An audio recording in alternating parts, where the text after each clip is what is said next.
All right, it is my honor and privilege to bring on the next guest here on the Leader of Learning podcast. A fellow podcaster, Kelly Croy, is the Director of Innovation and Instruction at Port Clinton City School District in Port Clinton, Ohio. He's been in this game for a long time. I know he's got some really great insights on leadership, and I love that Kelly believes that everyone can create and that everyone should, and I absolutely share that belief, so I hope we can talk about that here too. But Kelly, welcome to the show. It's a privilege, and before we go anywhere else, if you could just fill in any gaps that I left out in that introduction, please do. Who are you? Where are you? What do you do? No, I think you covered it.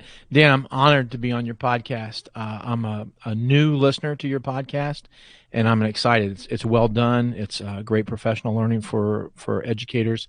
I can't wait to promote it, and it's cool to get interviewed now and then. So I haven't done a lot of them, so I really want to thank you for letting me be on your show. I am a Absolutely. podcaster. Yeah, Yeah. I host the Wired Educator podcast. I really enjoy, like you, talking with educators, and it's just kind of cool being on this side. So thank you. It is cool being on the other side. I always really enjoy interviewing other podcasters because of that, not just that camaraderie. You and I speak in a Voxer group and we're connected, but just that we have that experience, that similarity in terms of the experience and kind of know what we're doing here. But I appreciate that very much. I'm a big fan of your show. I just mentioned that to you before we even hit record here. Actually, both of your shows, I should say, Wired Educator, and I don't know if you mentioned Future Focused. Really, really good stuff there. And Thank you. we are on video here. I know you joked about like having a face for radio. I was on the radio once too, so I could probably agree with that. But you look fine, man, and you sound great. So let's do it. Listen, All right. I guess I want to start with this. You are very much about leadership as much as I am, and I think we share the sentiment that like anyone can be a leader, and it really doesn't matter who you are, what your role is, what your title is.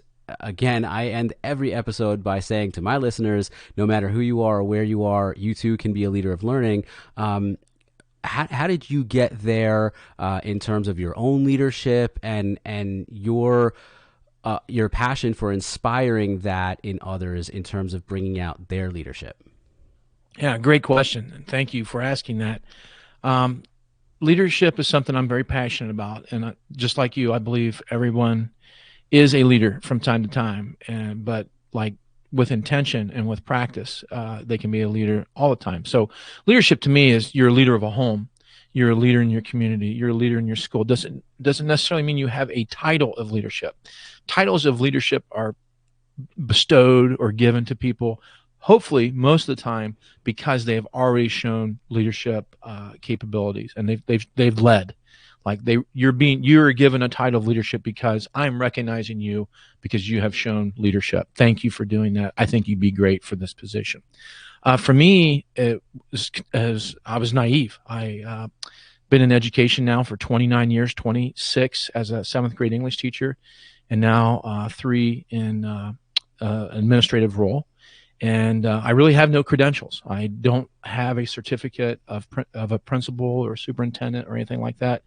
I was asked for this position because I showed leadership in what I did, and I'm honored by that. I really am. I wrote a book in 2015 called "Along Came a Leader," basically because very early on in my teaching, I assumed everybody was getting schooled by their parents and scoutmaster and coaches in leadership training like I was. I don't know why, but Dan, I was blessed in my entire life, and even as an educator, to be surrounded by great leaders. And I just, like a sponge, I just absorbed everything they taught me. And then most importantly, I applied it and tweaked it. I think a lot, we're in an age of information. There are thousands and thousands of books on leadership. How are we doing there? Do we have a lot of awesome leaders, based upon all these books being written? You can find YouTube videos about leadership. You can find seminars and stuff. It's all about in the application and execution of it. And I think quite honestly, there are some good leaders out there, but they don't give opportunities to others to lead. You can't have all the great ideas. You can have some good ones. You've got to let people lead, make a mistake now and then, and learn from it and help them. You're the mentor. And I really think that's where I am now in my 29th year is I'm passing the torch kind of on to other educators, trying to help them through my podcast, through my writing, through speaking and things like that. Like, I have contributed. I hope to continue to contribute, but I really want to help you. I want to help you impact this next generation. And I like to think of myself as a good teacher in the classroom. I was a good teacher in the classroom for a lot of reasons, but because I had great leaders. When my principal walked into my room, I stood an inch taller. I made sure I looked good. I made sure I made that power and impact. And, that leader was there to pat me on the back when I was down and give me words of encouragement when I was a little cocky, So I think it's really important. You can't learn enough about it, but just keep it simple and apply it and reflect on it. And so I'm a big advocate of journaling. I like podcasting, like talking with you, because right now you asking that question is me reflecting on what, I think helped me become a good leader. Speaking of reflecting, if I could, that's a fascinating story that I didn't really even know about you, that 26 years in the classroom and then jump into basically a district level administrative position with no credentials, like you said, but just that experience of being a teacher leader, of pushing yourself to be the best educator you could so that you could make a large impact on the students in your classroom. And I'm guessing, and I think I'd probably be right here to assume that you were also leading other teachers and modeling for them and inspiring them with what you were doing in terms of your own practices. I guess I was wondering if you might be able to actually, like you said, reflect a little bit more and kind of speak to some of those things that you did to put yourself in that unique position where you got a much higher level leadership, quote unquote leadership position with an actual title versus just being a teacher leader, because of what you were doing and what other people noticed that you were doing. Yeah, there isn't a formula, Dan. I am very proud of it. There's not a single day that I don't drive to work and pinch myself that how blessed I am. I totally get it. Am I deserving of it? Yeah, I have people tell me that I am. I don't know. I took one course to become a principal, and it was all about Ohio Revised Code this, Ohio Revised Code that, and I said, this is not what I want to do, and that's the only course I ever took. And I had a lot of people over the years come to me and say, you should be principal. You should become a principal. You should become an administrator. And I said, no, my passion's in the classroom. Then this position came along, and it just seemed like it was very interesting. But I received, without going into a lot of details, I received a great amount of encouragement to just come and listen to hear about what it was. And, here I am. I advise the superintendent. I only report to the superintendent. I advise principals, assistant principals, teachers, state level, government level. It's crazy. But, I guess if I was going to write another book on how to do it, I think my first chapter would be called Be Great in the Classroom. You need to be the person the kid goes home and talks about. That I think that's really important. My daughter came home from school today, and I said, how was your day? And she goes, I ate space ice cream. And I go, you did? And she went on this long story about this teacher and how excited her teacher was about teaching the space lesson. And, my daughter came home talking about a teacher today. That's being great in the classroom.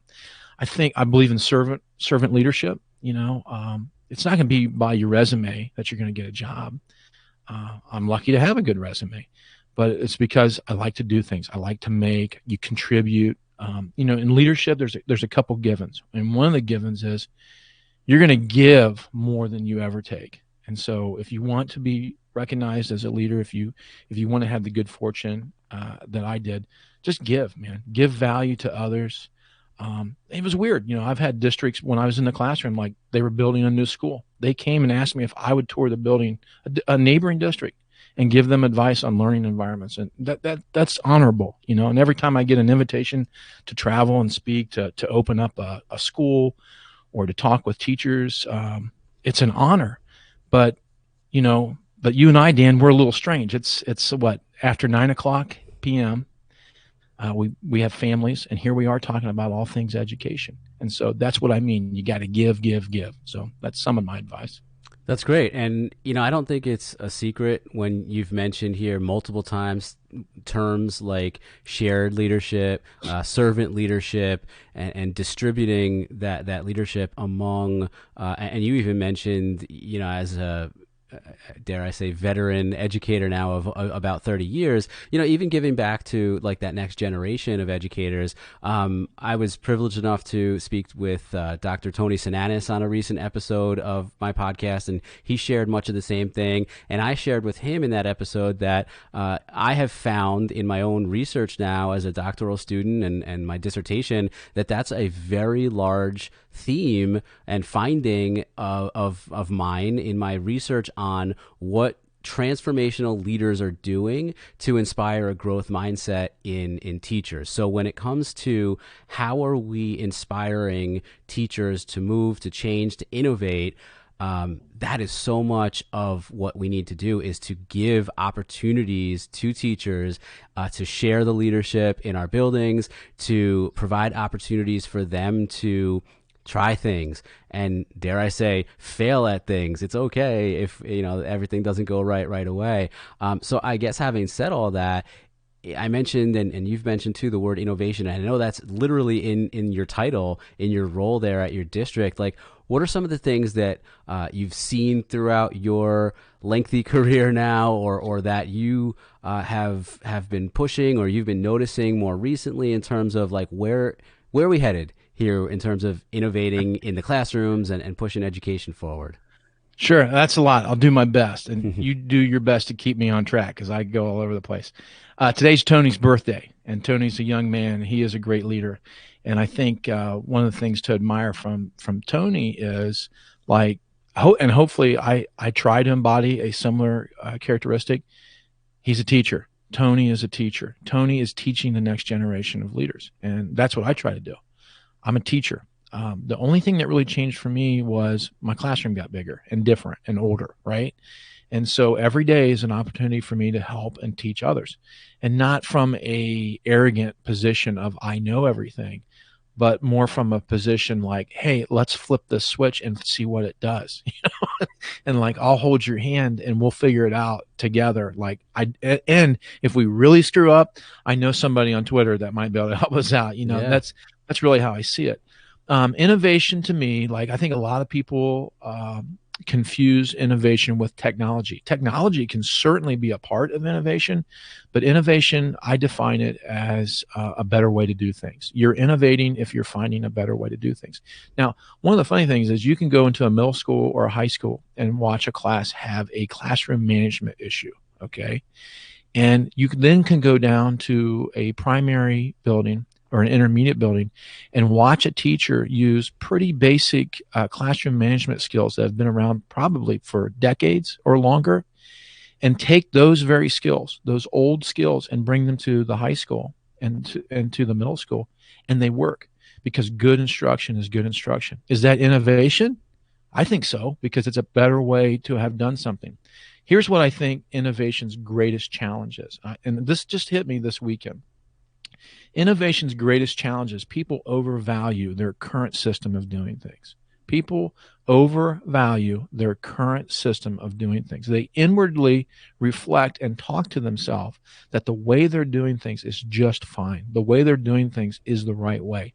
And they're not, what you said earlier, they don't have that open or that mindset to really, they will say, I want to learn new things. Hold that thought for a second. And here's what's really interesting about this whole game of podcasting. So I have episode 69 of the podcast that by the time this episode comes out was released last week.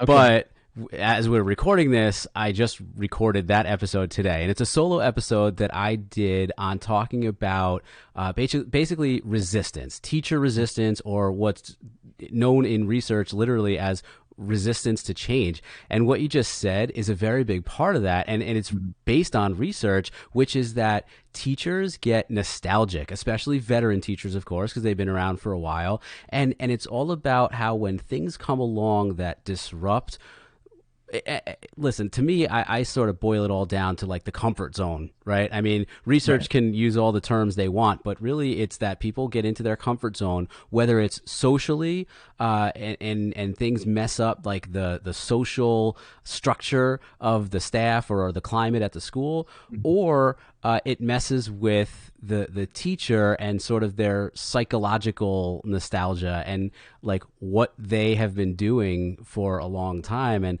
I just wanted to kind of interject there because I think that what you're saying makes total sense and it is Yes. backed by research. And it's like, come on, people, like it's okay to branch out and get out of your comfort zone. And like you said, hey, if something flops, we'll fix it. We know someone on Right. Twitter who's who we could reach out to. That's funny. Yeah, absolutely. No, that's great. I think there is something to that. Like I've been around long enough to know like when you get a good thought or a good idea, like I don't know what it is. I really don't know what that term is, serendipity. I don't know what it is. But other people are having it too because the era is calling for that answer, right? Like the problems of our day are screaming, help me. And thinkers like you and I are like, well, how do we help that? And so we come up with similar ideas. You know, it's no accident that a lot of people weren't trying to invent the light bulb or the car or at the same time in history. And you know, now we really are kind of in a weird era of leadership that you know, if I may, I'll try not to get political, but we're like character and virtue and honesty. I mean, we're actually arguing these things. Like we're actually arguing these things. It's like these things are called virtues, right? And yet we're arguing whether they are do we really need those in leadership or whatever like that. They're no brainers.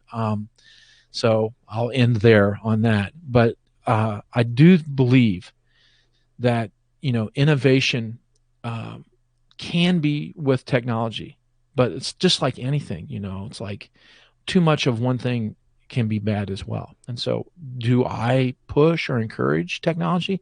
You betcha. You know, I'm a big believer in it because I see Let's talk. I see the promise of it. Yeah. Yeah, let's talk about that a little bit. Actually, I was kind of going to ask you anyway, and it was a nice Yeah. segue.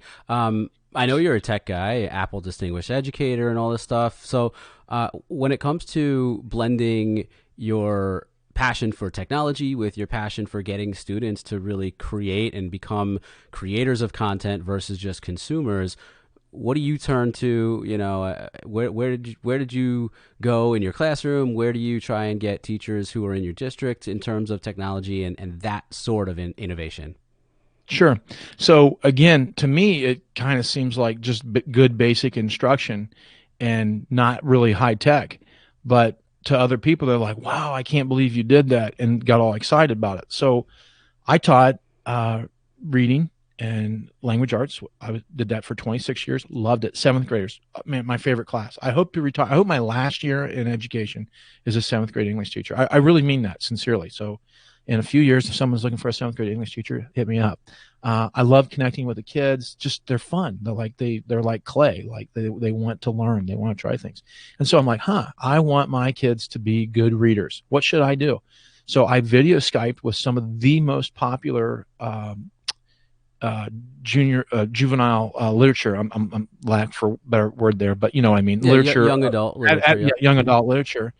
And other people were like, well, that's amazing. I can't believe that you got a hold of this person. They agreed to it. It was like, I found an email. I emailed the guy. You know, it's kind of like setting up an interview for the podcast. Then I thought, while writing, like, well, how have my kids become better writers? Well, what if we published a book? You know, what if we made a digital book or something like that? It's really kind of basic. And, you know, here we are, it's 2020 and everybody on their phones has access to video chat with an expert in their classroom. Yet how many teachers are doing it? You know, how many are doing it in your district? How many are doing it in my district? And it's like, name a content area or grade level that kids wouldn't benefit by seeing the relevance of talking with somebody, you know, like who's an actual rocket scientist or a doctor, and we can do it in 5 minutes. It doesn't have to be a 40-minute, you know, anything like that. It's just things like that are basic. So like, you know, if you're a science teacher and you're listening to this podcast, I hope you are, because it's a great podcast. be a scientist and make your kids scientists. Like, figure out what that is. If you're a writing teacher, make your kids writers. Publish. Like, how awesome would that be if kids went home and we published a book? I published a poem. It's totally doable. And I think that's where the innovation is. Innovation looks canned and faked when it's canned and faked, right? Innovation looks authentic and genuine when it's authentic and genuine. So figure out what you want to do. I think it's more important to walk into a classroom and, first of all, finding out what's right, not what's wrong. Celebrate and promote the great things going on in our schools, because there's great things going on in our schools. And the second thing is, observe what the students are doing, not what the teacher's doing. Watch the students and ask yourself this question: are the students doing what you would want to be doing if you were in that classroom? The guiding question that's guided me my entire educational career is, would I want to be a teacher, or would I want to be a student in my classroom? And there were days where that answer was heck yes. And there were days where I don't know. Just try to have more days where you would say, I want to be a student in my own classroom, and find ways to do it. Where we're headed. So remember when Gutenberg, well, we weren't around, Dan, but when Gutenberg came out with the printing press, how upset everybody got. It's like, what, anybody can read? Are you crazy? Anybody can own a book? Let's burn him at the stake. Gutenberg had a hard time, and we always get hit with that. We are entering an era. We're not entering. We're well within an era where everybody can publish a song, where everybody can publish a book, where everybody can produce a podcast, have a video, and yet some people are questioning whether they should or not. It's like, you can, so you should. I also think you have to be willing to allow things to change. If you go back and read Shakespeare, he would spell the word carriage 17 different ways, right? He never spelled carriage the same way twice. And yet, some guy says, well, maybe we should have a way where everybody spells carriage the same way. And, Noah Webster made the dictionary and things like that. Things change. And so as I love books, I love the smell and hold and feel of the books, but that's okay. Writing is going to change. I find myself talking to my devices to write more now. That's going to change. And we have to be okay with that. And we have to be open to those sort of things. And so, again, it goes back to what I said before. Innovation's greatest challenge is that people overvalue their current system for doing things. It's like, well, I'm going to teach writing this way, about grammar and, dangling modifiers and things like that, because that's the way it was taught to me, and I'm a good writer, and that's part of that nostalgia again that I mentioned. It's like, not only have teachers become comfortable and accustomed to just the way that they want to teach, but it's also so much that has to do with how they learned as a student that they want to hold on to that in that nostalgic kind of way. Yeah, and if I make one more quick comment, you are 100% accurate on that. But we also suffer from the perfect neighbor syndrome, right? The classroom next door, man, she assigns homework every night. I wonder if I should be assigning homework every night. You know what? I think that's what a good teacher does, because she's a pretty good teacher and she assigns homework, so I'm going to do that. And we adopt other people. So then I'm trying to do what she's doing and what Dan's doing, and pretty soon my kids are overwhelmed. I'm frustrated. I'm taking home a million things to grade and stuff like that. You were hired by your district because you were unique. You had something to bring in that's special. When you sat down in that chair on day one, do you want to change the life of a student? Yes, I do. Right? Will you be doing anything that you can to help that student? Yes, I will. We say all the right things. And then by the time you get to your last year in education, it's like I'm doing a puppet show. By the time you get in your last year of education, somewhere in there that stopped, right? It's like at some point in there, people are like, well, I'm not gonna stay every hour after school, and there's that one student, you just can't reach him. And we start making these little exceptions to our rules. And I love the name of your podcast. I love it. It's perfect. Thank you. The leader of learning. If you want to be a leader, an educational leader, then you, not your assistant principal, not some other person. You are the leader of learning. And so you teach your other leaders how to lead, how to answer the phone, how to dress, how to shake hands, how to greet people at the door, every touch point that you can imagine. And then also, you do that for your teachers. You show them what high quality education is, or at least what you value of it. And that's how we do it. I love the name of your podcast, The Leader of Learning. That's what everybody needs to be, Dan. They really Thank you. do. That's what they I need to be. appreciate that. I love your last Yeah. answer there. And this is why, by the way, we put the Leader of Learning podcast now on video, because now we have Kelly Croy doing a finger puppet show. And unfortunately, anyone listening to the audio version, which is like the true podcast, will have absolutely no idea what we're talking about. But hey, go to leaderoflearning.com/YouTube and subscribe and watch this interview with Kelly, and you will see the finger puppet show. And also, if you don't want to go to the Leader of Learning website, you can of course look up Leader of Learning on YouTube and watch and subscribe, because that was pretty classic right there. Anyway, man, Kelly, I really appreciate this. I know that we could talk forever, because I can tell that we have so many similar thoughts and ideas, and I don't have quite as much experience in terms of years in education as you do, but I think a lot of our actual experiences that we've gotten through education seem very similar, and I really appreciate that about you and this conversation. And so I thank you so much. Before you go, if there's anything else that you want to leave listeners with, especially where they can connect with you and maybe find out some more information about you, your podcast, your books, anything like that. Yeah, well, I would love to poach a few of your listeners over to the Wired Educator podcast for sure. Go ahead. I am really proud of my book, Along Came a Leader, and you can find it on Amazon. And I'm not going to retire from selling books. It really was a passion of love that I really think I captured some good stuff. And really what I did, I archived the work of what everybody did before me. So I'm proud of that. And I'd have a new book coming out, Dan. It's called Unthink Before Bed, and it's a children's book. And I illustrated it and wrote it, and I'm really excited about that. It's about mindfulness, and I'm getting closer. I'm kind of dragging my feet. I try to be active on social media. I'm not real good with that, but probably my favorite thing to do is to podcast and write are my two favorite things. But I will say this: anyone who reaches out to me through email or through Twitter or something like that, I reply to everyone, and I would love to answer anybody's questions and connect with them. I love education, and I'm going to end with this: educators are my favorite species. They're unique. Yeah. Excellent. And listen, I really hope that you will reach out when that children's book does become available, when it's set to publish or when it's recently published, and come back on and talk about that a little bit, because I think that's a really awesome, it's an intriguing title, and I think it's an awesome topic as well. So good luck with finishing that up, and congratulations in advance on releasing that. Thank you so much for your time. Again, we talk fairly often through Voxer and a little bit on Twitter, but this was really great. Thank you. Thank you very much.